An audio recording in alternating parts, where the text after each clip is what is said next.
Shalom sahabat Bapak Ibu. New Chapter Message hari ini berjudul Masa Lalu. Mari kita baca ayat Alkitab dalam Galatia 2 ayat yang ke-20. Namun aku hidup, tetapi bukan lagi aku sendiri yang hidup, melainkan Kristus yang hidup di dalam aku.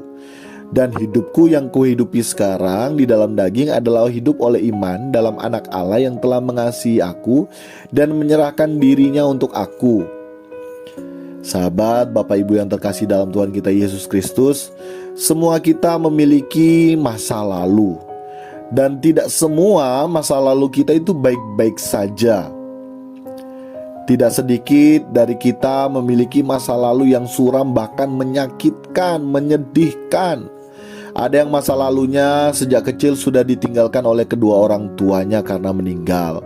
Ada yang sengaja ditinggalkan ibunya sejak dari bayi. Ada yang lahir di kolong jembatan. Ada yang hidup melunta-lunta ke sana kemari dengan orang tua yang memiliki ekonomi bukan hanya pas-pasan tetapi jongkok. Ada juga yang memiliki orang tua yang tidak peduli sehingga sering melakukan penganiayaan. Ada juga melihat ibu yang sering diperlakukan kasar oleh ayahnya. Melihat ayah yang memiliki wanita lain bahkan dengan berani membawa ke rumah. Bahkan begitu banyak masa lalu yang begitu suram dan menyakitkan, bahkan sangat tragis yang telah menjadi masa lalu masing-masing dari kita. Tetapi sahabat Bapak Ibu, melalui masa lalu yang suram, menyakitkan, bahkan tragis, tidak sedikit pula yang berhasil dalam hidup loh. Justru orang-orang seperti ini yang memiliki masa lalu yang suram, menyakitkan dan tragis, yang memiliki daya juang yang tinggi. Dan tujuan mereka sebagian besar yakni ingin menunjukkan pada dunia. Anggapan dunia tentang mereka salah. Mereka ingin membuktikan bahwa mereka bisa menjadi manusia yang berhasil dalam menjalani sisa hari hidup kita sebagai pengikut Kristus.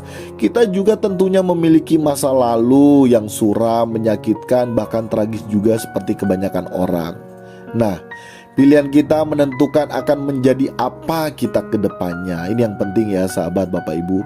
Pilihan kita menentukan akan menjadi apa kita ke depannya. Dan tentunya saya mau sampaikan bahwa mari kita manfaatkan momentum masa lalu kita untuk memperoleh masa depan yang gilang gemilang di langit baru, bumi baru bersama dengan yang mulia Tuhan kita Yesus Kristus.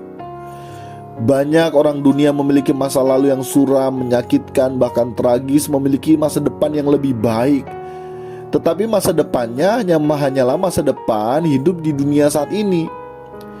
Nah, ini juga sebenarnya bisa menjadi motivasi dan dorongan yang kuat bagi kita sebagai pengikut Kristus agar dapat memiliki masa depan juga yang lebih baik.